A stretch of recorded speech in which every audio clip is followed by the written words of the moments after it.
Welcome to the Farm Subsidies lecture for plants, humans, and the environment.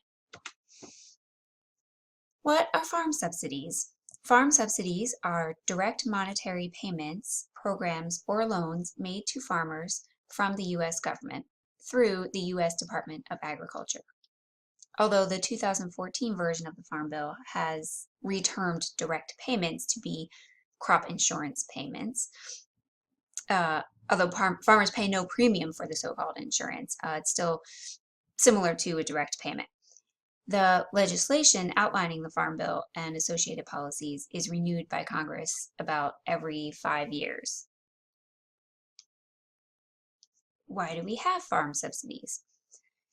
Farm subsidies were created to help farms survive the Dust Bowl and the Depression of the 1930s. The first Farm Bill was passed in 1933 to help farmers cope with very low crop prices as well as degraded soils. It was meant to be a safety net because crop production and markets can be so variable, and the payments would give farmers a fair price for their work. It was also intended to ensure a stable food supply for the country. National security would be in jeopardy if we had to go to war or had rioting and revolutions because people were hungry and didn't have enough food. Okay, so how do the farm subsidies work?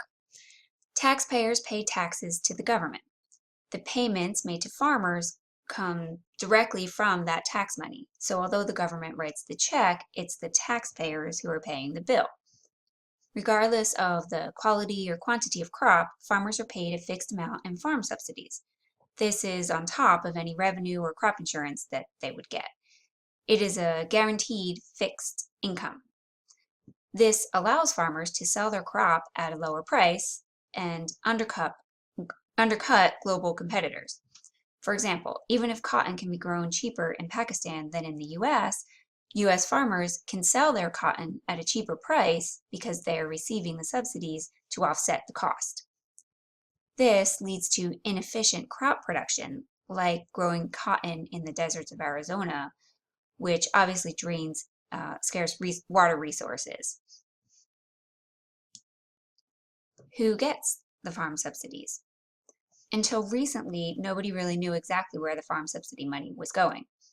A consumer advocacy group, Environmental Working Group, began compiling a database in the 1990s to see who was receiving farm subsidy money and make that information publicly available. Now we can all see that the payments are disproportionate, with a small number of recipients receiving most of the money. Looking at the EWG database, we can track farm subsidy payments. Can see here that the top 10% of recipients received 77% of payments between 1995 and 2012. It was totaling over $136 billion. The average payment per recipient in that top 10% was over $460,000. The top 1% of recipients got over $1.5 million each. And 80% of the recipients received only 9% of the payments in 1995 to 2012. From 1995 to 2009, 62% of farmers in the U.S. did not even collect any subsidy money.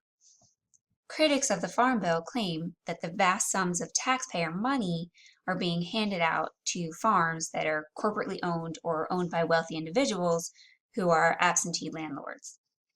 The Farm Bill has been called a welfare handout for the wealthy. Through the EWG database, we can also see exactly who is getting how much subsidy money. So we look at 2012, the entity receiving the highest payment in 2012 was this company, DNRC Trust Land Management XM, getting $703,805.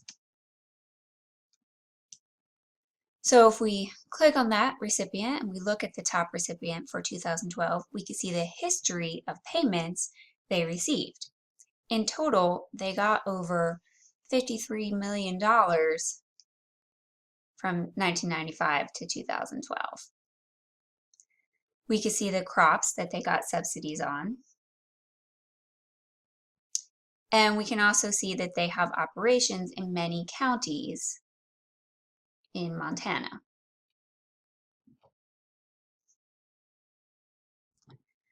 We can look at one example of a farm that reporters investigated in 2007 to see how politics plays into who gets farm subsidies and how the top recipients are not necessarily in need of government monetary assistance.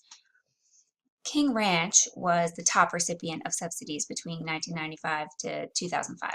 This is a huge operation that is over 1,200 square miles in size. They are largely citrus growers, and they also rent out large tracts of land to big game hunters. A small portion of the operation is in cotton production, and that's what they received subsidies for. Between 1999 and 2006, King Ranch made at least $960,000 in contributions to political campaigns, and they spent $860,000 lobbying Congress in favor of farm subsidies between 2001 and 2007. But they got a good return for that investment because they received almost $12 million in subsidies between 1999 and 2007. In 2007, Peter Oberby did a story on NPR about King Ranch based on the findings of the Center for Investigative Reporting. Be sure to listen to that story in the lecture material. But after this story came out, they apparently stopped taking subsidy money.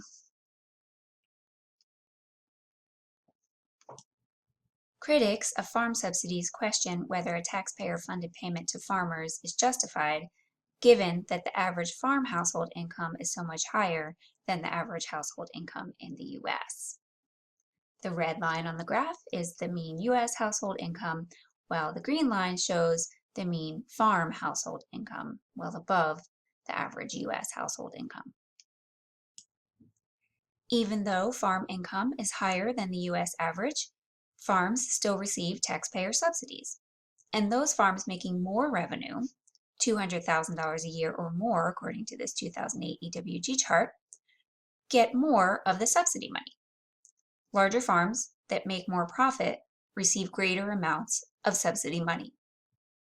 This reinforces and supports that large-scale mechanized agricultural model that we've been discussing in class. Several crops are subsidized, including corn, wheat, soy, cotton, rice, in largest amounts. But corn is the most heavily subsidized crop. So we'll focus on that one for a minute. Because there is incentive for farmers to grow corn and get subsidies, we end up having quite a surplus of corn. This is not necessarily good for corn growers if the price drops in accordance with the surplus, but it does allow U.S. corn to compete on a global market and undercut less developed countries that aren't able to subsidize their corn. It also has a direct effect on the health of U.S. food consumers. The two industries that do benefit from the low price of corn are the meat industry and the processed food industry. Corn is the main ingredient in meat production because it's fed to the cattle, and in processed foods. Government subsidies keep the cost of these foods low by keeping the cost of corn low. Essentially, taxpayers are subsidizing foods that are not that good for us, but not subsidizing foods that we should be eating more of. Fruits and vegetables receive almost no subsidies, and consequently, there are fewer acres of farm production devoted to them, making the cost of fresh produce relatively high compared to the cost of processed foods. The effect of this is to increase health problems associated with poor diets. The typical American diet promotes diseases like diabetes, heart disease, stroke, high blood pressure, and obesity. So, in addition to paying to subsidize commodity crops, taxpayers also pay for increased medical costs associated with this diet. The U.S. Farm Subsidy Program contradicts what the U.S. government tells us about what we should be eating. If every American were to eat the USDA recommended daily servings of fruits and vegetables, the nation's farmers wouldn't be able to meet that demand. And that is the end of the farm subsidy lecture.